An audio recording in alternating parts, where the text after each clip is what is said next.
दर्शकों एक का स्वागत है। इस वक्त मैं आपको बुद्ध विहार से तस्वीर दिखा रहा हूँ। हमारे साथ मौजूद है भारतीय जनता पार्टी के युवा नेता जिन्होंने भारतीय जनता पार्टी के लिए अपना तन मन धन सब कुछ लगा दिया। हमारे साथ मौजूद है राजेश गौड़ जी, मंडल महामंत्री वार्ड 25 बुद्ध विहार से, जिन्होंने भारतीय जनता पार्टी के लिए अपना तन मन धन सब कुछ लगा दिया। राजेश गौड़ जी, सबसे पहले स्वागत आपका एबीपी न्यूज में। जय श्री श्याम और जय श्री राम। मैं जो ना आपका धन्यवाद करता हूँ जो आपने मुझे बोलने का मौका दिया है। और जो अपने विकास पुरुष कुलवंत राणा जी के बारे में आपने मेरे से पूछा है कि भाई विकास पुरुष कुलवंत राणा कैसा क्या काम कर रहे हैं, मैं आपको बताना चाह रहा हूँ। ये व्यक्ति पहले भी 11-12 साल अपने जो है MLA रहे हैं, जिन्होंने बुद्ध विहार को चमन बनाया है। मैं अगर आज बात करूं बुद्ध विहार की, बिठाला विधानसभा के अंदर भाई कुलवंत राणा का एक नाम बोलता है, विकासपुर के नाम जैसा आपने बताया कि जाने जाते हैं। क्या कुछ कहना चाहेंगे विधायक कुलवंत राणा जी के लिए? देखो, कुलवंत राणा जी ने ही पहले 11-12 साल जो है वो अपने विधायक रहे थे, और उन्होंने अब दूसरी बार मतलब तीसरी बार बल्कि 3 बार वो पहले अपना MLA रहे हैं, और अब जो है वो चौथी बार MLA बने हैं। उन्होंने अपने जो ना पार्टी ने और उनकी MLA साहब की कृपा से मुझे अपने मंडल महामंत्री से, मैं राजेश गौड़, मेरे को दायित्व दिया है मंडल महामंत्री का।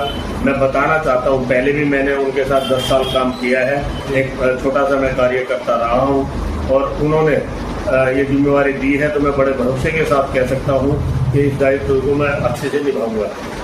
अपने जो सेवा का मौका दिया है वो सेवा करूंगा मैं वार्ड की। दूसरी बात ये है, विधायक कुलवंत राणा जी ने इससे पहले मतलब बुद्ध विहार में हम नरकीय जीवन जी रहे थे, और यहाँ पे ना नाली थी, ना सड़कें थी, और ना कोई स्कूल था।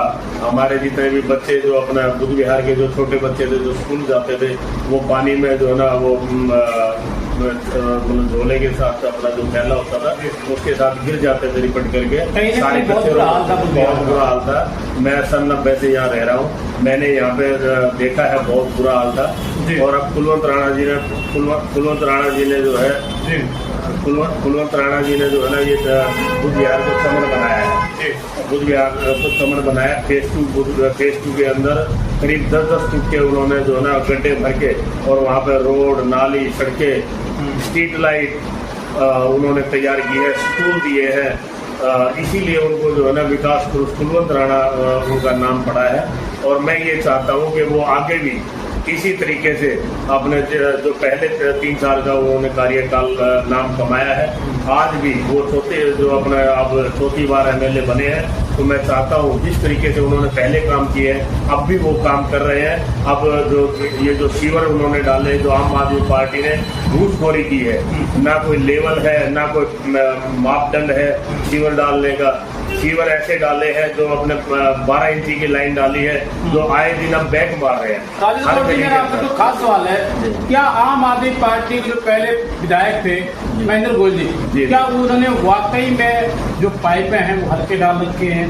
पाइप की जो हम बात करें साइज की, तो साइज कम है, क्या इसलिए सीवर जाम हो रहे? उन्होंने सिर्फ और सिर्फ घूसखोरी करी है, पैसा कमाया है। उन्होंने जो अब सीवर डाले हैं वो हर गली के अंदर वो बैक मार रहे हैं। और अब देखो, नरकीय जीवन दोबारा से फिर उन्होंने 12 साल में कर दिया है, जिसको सुधारने के लिए विकास पुरुष कुलवंत राणा जी अभी उतरे हैं मैदान में। वो अब सारी स्ट्रीट लाइट ठीक करवा रहे हैं, सारे रोड ठीक करवा रहे हैं, सारी नालियाँ ठीक करवा रहे हैं। यहाँ पे सफाई की आपने देखी व्यवस्था कितनी सरमराई हुई है। अब विधायक कुलवंत राणा जी जो है, जितने सीवर के ढक्कन जो है वो सब टूटे हुए हैं। जो सीवर डाले उसका कोई मापदंड नहीं था, बस उन्होंने जल्दबाजी में इलेक्शन जीतने के चक्कर में वो उन्होंने ये अपना सीवर डाल दिए हैं। नालियाँ जितनी भी अगर नालियाँ ठीक करी है, पहले बनाई कुलवंत राणा जी ने थी, लेकिन जितनी भी ठीक करी है मतलब जितनी भी अब ठीक करवा रहे हैं वो कुलवंत राणा जी ही करवा रहे हैं। 2 पुल अगर बनवाए थे तो वो भी कुलवंत राणा जी ने बनवाए। बुद्ध विहार के अंदर स्कूल बनवाए तो कुलवंत राणा जी ने करवाए। एक काम गिनवा दो जो आम आदमी पार्टी का जो विधायक रहा है उसने एक नया काम करवाया हो, वो मैं मान जाऊं अगर आप बता दो कि हाँ ये नया काम उन्होंने करवाया। जी, मेरा कुछ खास सवाल है आपसे। दिल्ली की मुख्यमंत्री रेखा गुप्ता जी पहली एक ऐसी मुख्यमंत्री है, मैं कहूँ तो सर्वश्रेष्ठ मुख्यमंत्री रेखा गुप्ता जी, लगातार काम कर 2 बजे रात को रोड पर होती है, सड़क पर होती है। क्या कुछ कहना चाहेंगे दिल्ली की मुख्यमंत्री की? बहन रेखा गुप्ता जी जो हमारी मुख्यमंत्री है, ऐसी मुख्यमंत्री पहले ना कोई मुख्यमंत्री आया था ना कोई आएगा। वो दिन में मतलब रात में भी मैंने 2 बजे मैं फेसबुक पे भी देखता हूँ, मैं वैसे भी भाजपा का कार्य करता हूँ, मैं मेरा जाने का सौभाग्य मिला मैंने। रात को 2-2 बजे वो जो है ना सड़कों का दौरा कर रहे हैं। हमारी जो गौ माता है उनके लिए जो है ना डेयरियों का सुधार कर रही है, और गौ माता के लिए जो है ना वो जो मतलब रहने की व्यवस्था वो कर रही है। दूसरी बात, जितने भी पहले वाटर ग्लोबिंग कितनी होती थी, अब की बार वो देखने को नहीं मिली है। उसके पीछे बहुत उनकी मेहनत है, क्योंकि उन्होंने मतलब जो है अपनी टीम को इस तरीके से गठित किया है। जितने अपने मंत्री हैं, जितने भी मंत्री हैं उनको साथ लेके चल रही है, उनको भी साथ में रात को लेकर के साथ में चलती है। जितने एमएलए की टीम है, जितने भी एमएलए हैं, सबको साथ लेकर के चलती है, उनको भाइयों जैसा प्यार देती है। मैं यही कहना चाहूंगा कि ऐसी मुख्यमंत्री ना कभी आई थी ना कभी आएगी, क्योंकि उन्होंने दिल्ली के अंदर अब जितने भी फ्लाईओवर थे, जितने भी अपना जो पानी भर जाता है अपना अंडरपास के अंदर, अब वो पानी नहीं भरा है। मैं यही कहना चाहूंगा कि भाई जिस तरीके से ये काम कर रही है, और मुझे लगता है कि 90 दिन अभी हुए नहीं है, 100 दिन के आसपास जा रहे हैं। अब 100 दिन का जो कार्यकाल उनका हुआ है, उसमें मतलब आम आदमी पार्टी ने भी देख लिया कि अब हम जो है ना 10-15 साल का दिल्ली में आने वाले नहीं है। जिस तरीके से मुख्यमंत्री जी हमारे काम कर रही है, इसी बुलेट ट्रेन के तरीके से अगले 5 साल विकास होगा? बिल्कुल होगा, मैं दावे के साथ कह सकता हूँ, क्योंकि उनके साथ हर कार्यकर्ता काम करके खुश है, हर एमएलए खुश है उसके कार्यकाल में, बहन रेखा गुप्ता जी के कार्यकाल में। और जितने भी मुख्य अपने जो है मंत्री हैं और जितने भी विभाग हैं बहुत अच्छे से काम कर रहे हैं। और मैं ये दावे के साथ कहता हूँ कि अगर ये टीम ऐसे ही काम करती रही तो दिल्ली को एक चमन बनाएंगे, और आने वाले मतलब करीब 4 साल इनका जो है अभी और है, और ये 4 साल के अंदर दिल्ली के अंदर एक नाम कमाएंगे ऐसे मुख्यमंत्री। अभी बिहार में चुनाव होने वाला है, आपको क्या लगता है जिस तरीके से दिल्ली में भाजपा पार्टी की पूर्ण बहुमत सरकार बनी, क्या बिहार में इसका असर दिखाई पड़ेगा? पूरे भारत के अंदर आपको भारत का नक्शा कभी देखना, पत्रकार महोदय, आप भारत का नक्शा देखना, उसमें भगवा ही भगवा लहराएगा। अब अगला जो मतलब जो ना बिहार के अंदर नंबर है, बारी है बिहार की, उसमें भी भगवा लहराएगा। ये मेरा वादा है, मेरा प्रॉमिस है। भाजपा का हर कार्यकर्ता वो आज लगा हुआ है, बहुत अच्छे से लगा हुआ है। और जिस तरीके से बिहार के अंदर अपने माननीय नीतीश कुमार जी जो काम कर रहे हैं, उनका जो कार्यकाल रहा है, जो मोदी जी जो अपने डबल इंजन की सरकार ने जो वहाँ काम किए हैं, मैं दावे के साथ कहता हूँ कि प्रचंड बहुमत के साथ बिहार के अंदर जो काम हुए हैं, अब हमारी दोबारा से फिर सरकार आएगी। ये मैं दावे के साथ कहता हूँ, ऐसे ही सरकार आएगी वहाँ। राजेश गौड़ जी, बुध बिहार के अंदर आपकी एक मिसाल कायम है, जिस तरीके से आपने सदा 24 घंटे जनता की सेवा के लिए, समाज की सेवा के लिए, हमने अपने चैनल के माध्यम से सर्वे किया है तो आपका नाम निकल के आया है कि आप लगातार जनता की सेवा के लिए जब तक तैयार रहते हैं, तो अपने घर में समय आप कब दे पाते हैं? मैं 92 से भाजपा का कार्य करता हूँ, सेवा की है मैंने, तभी पार्टी ने मुझ पर भरोसा जताया। जो मंडल महामंत्री वार्ड 25 से मुझे सेवा का मौका दिया है। मैं मतलब दिल से ये कहना चाहूँगा कि जैसे पहले मैं सन 92 से काम करता आया हूँ, आगे भी ऐसे बुध बिहार की सेवा करता रहूँगा।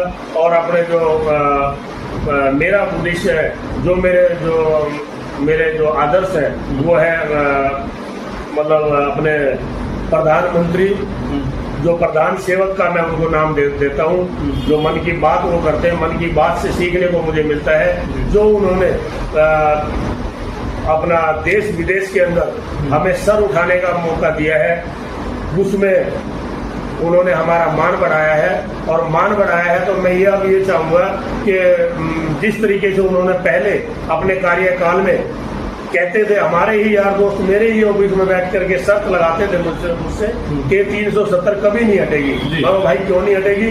कि मोदी जी जो है इसको कभी नहीं हटाएंगे, क्योंकि एक ये वोट बैंक है, वोटों की राजनीति है। अगर ये हटा दिया तो जो है ये मान के चलना कि ये जो है ना ये वोट बैंक खिसक जाएगा मोदी जी का, अगर इस पर कोई एक्शन लिया। मैं ये कहना चाहूँगा, क्या 370 नहीं हटाई मोदी जी ने? मतलब अपने वोट बैंक की चिंता ना करते हुए उन्होंने देश हित में 370 को हटाया। आज कश्मीर के अंदर हर नागरिक खुश है। अपने जो जितने भी मोमडन भाई हैं, हिंदू भाई हैं, बड़े प्रेम से रह रहे हैं। आज 370 हटाने के बाद वहाँ एक विकास की लहर आई है। उसके बाद मेरे यार दोस्त कहते थे कि मतलब जो ना राम मंदिर कभी नहीं बनेगा, और बनेगा भी तो मतलब उसकी डेट नहीं बताई जाएगी। राम मंदिर वही बनेगा लेकिन डेट नहीं बताएंगे। आज मैं उन भाइयों से कहना चाहूंगा जो मुझसे शर्त लगा रहे थे कि राम मंदिर नहीं बनेगा, वहाँ आज बहुत सुंदर भव्य राम मंदिर बना है। और देखो, हम डेट तो छोड़ो, हमने वो बना करके दिखा दिया। खुद मोदी जी जो है ना वहाँ पे उन्होंने संकल्प लिया और राम मंदिर जो है ना वहाँ पे बना। और राम का इतना आशीर्वाद है राम जी का कि वो आगे भी आज से 10 साल आगे तक भी वो प्रधानमंत्री रहेंगे। और अभी आपने देखा होगा 3 तलाक भी जो हमारी मुस्लिम बहनें हैं उन्होंने 3 तलाक जो है हटा दिया। नहीं तो पहले मोमडन भाई क्या करते थे, 3 बार 3 तलाक बोलते थे, और चाहे वो 5 बच्चे हैं 4 बच्चे हैं वो उनको तलाक दे करके वो बेचारी बहुत परेशान होती थी, बहुत पीड़ा उनको होती थी, क्योंकि बहनें वो भी है, जीव वो भी है, तो उनको पीड़ा होती थी, वो दर दर की ठोकरें खाती थी। लेकिन आज ऐसा कानून बना दिया जो कि आज मुस्लिम बहनें भी कहती हैं अगर भाई हो तो नरेंद्र मोदी जैसा हो। तो ये जो ना 56 इंच का सीना ही ऐसा काम कर सकता है जो अपना वोट बैंक ना देख करके देश हित में फैसले लेता है। अब देखा होगा आपने अपना सीए आया, लागू किया, वो मोदी जी की देन है। एनआरसी है, वो मोदी जी की देन है। कौन लेता है ये फैसले? ये मोदी जी ले सकते हैं, क्योंकि वो देश हित में फैसला करते हैं। अगर अनाज बढ़ता है तो मोदी जी देते हैं, तेल बढ़ता है, तेल की अगर माले छूट देते हैं, सिलेंडर पर छूट देते हैं, तो मुस्लिम बहनें भी अब उसका फायदा उठाती है, मुस्लिम परिवार अपना जो है फायदा उठाती है।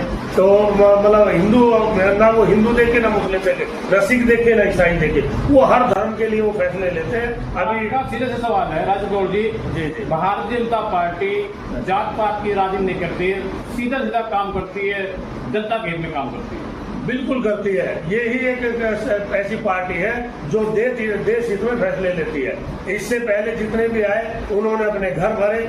आपने देखा होगा कई पार्टियां ऐसी हैं जो अपने परिवार के लिए लड़ी, अपने पेट भरे, और ऐसे परिवारवादी पार्टियां इस देश के अंदर शासन करती रही, लेकिन उन्होंने कभी देश के बारे में नहीं सोचा। राजगौर जी, मेरा आपसे पहला और आखिरी सवाल, क्या आपको लगता है जिस तरीके से आज पूरे हिंदुस्तान में जी, अगर मैं बात को आम आदमी पार्टी ने जी जो एक भ्रम फैला रखा था कि देश के प्रधानमंत्री नरेंद्र मोदी जी जो काम कर रहे हैं उनके काम से लोगों को नाखुश बता रहे थे कि हमें जो जेल में डाला गया, निर्दोष डाला गया, लेकिन जो शराब एक पे एक फ्री देकर दिल्ली के महिलाओं का अपमान किया, जिनको अपनी माँ मानते थे, अपनी बेटी मानते थे, क्या कुछ कहना चाहेंगे आप?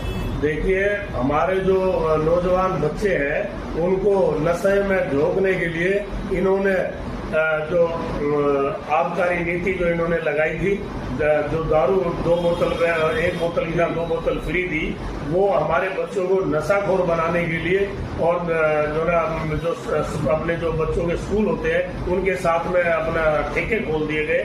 ये एक बहुत ही शर्मनाक, और मैं ये कहूँगा इसका मैं कोई जवाब नहीं है मेरे पास कि इतना गंदा काम इन्होंने किया है। महिलाओं के साथ अपमान किया गया? बिल्कुल किया गया। महिलाओं के साथ उन्होंने अपमान भी किया है। महिलाओं को कभी उन्होंने फेवर नहीं किया, महिलाओं को कभी इज्जत नहीं दी। हमारी माताएं बहनें असुरक्षित महसूस होती थी। आज रेखा गुप्ता जी के आने के बाद आज महिलाएं अपने आप को सम्मानित महसूस कर रही है, उनको सम्मान दिया है, उनको ये गर्व महसूस हो रहा है कि हमारा अगर आज मुख्यमंत्री नहीं, वो हमारी एक बहन है, हमारे लिए लड़ाई लड़ रही है। और मुझे लगता है कि आगे आने वाले टाइम में आप देख रहे हैं जो हमारा मंडल भी बना है, तो जितने भी दिल्ली के अंदर भाजपा के मंडल बने उसमें एक महिला महामंत्री जो है वो दी है। वो ये कारण यही है कि नीचे से भाजपा महिलाओं को सम्मान देती है और ऊपर तक महिलाओं को सम्मान देगी।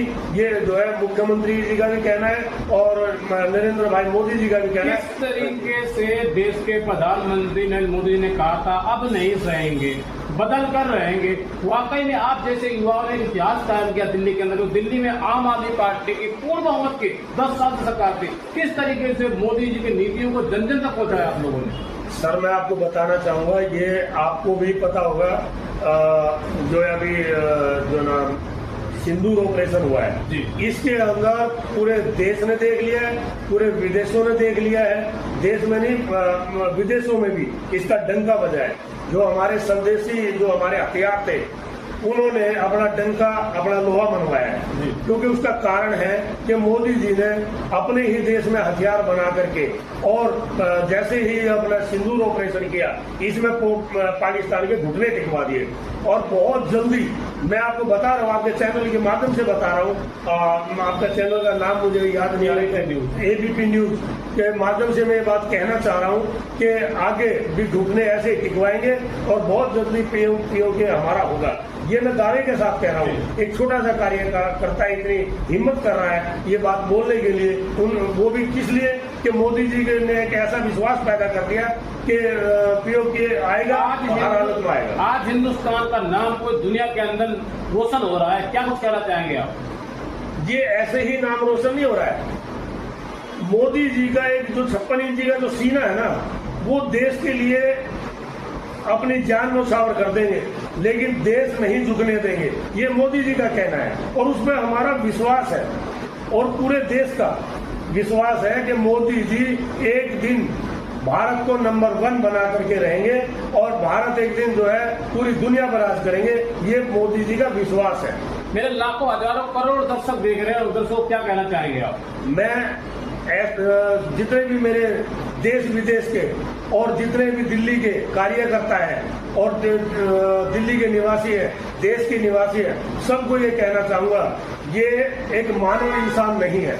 मोदी जी मानव इंसान नहीं है, ये बहुत ही महान इंसान है और ये आपका कभी सर नहीं झुकने देंगे और कभी भी भारत को झुकने नहीं देंगे। आपको कभी शर्मिंदगी महसूस नहीं होगी। जो देश हित में राज करेगा, जो देश हित में काम करेगा वही देश में राज करेगा और उसका कारण यही है, वो मोदी जी ने साबित करके दिखा दिया। तो दर्शकों इस वक्त मैं आपको सीधी तस्वीर दिखा रहा हूँ। हमारे साथ मौजूद थे भारतीय जनता पार्टी के ऐसे युवा नेता जो किसी परिचय के मोहताज नहीं, राजेश गौड़ जी, महामंत्री वार्ड 25 बुद्ध विहार से, जिन्होंने आम आदमी पार्टी पर जमकर निशाना साधा। इन्होंने कहा दिल्ली के मुख्यमंत्री रेखा गुप्ता जी और देश के प्रधानमंत्री नरेंद्र मोदी जमकर तारीफ की और इन्होंने कहा कि आने वाले 5 साल में दिल्ली की नक्शा बदल दी जाएगी। आने वाले 5 साल में दिल्ली में इस तरीके से बुलेट ट्रेन की तरह का विकास होगा। आप देख रहे हैं एबीपी न्यूज, शाहिद खान के साथ। जय हिंद, जय भारत।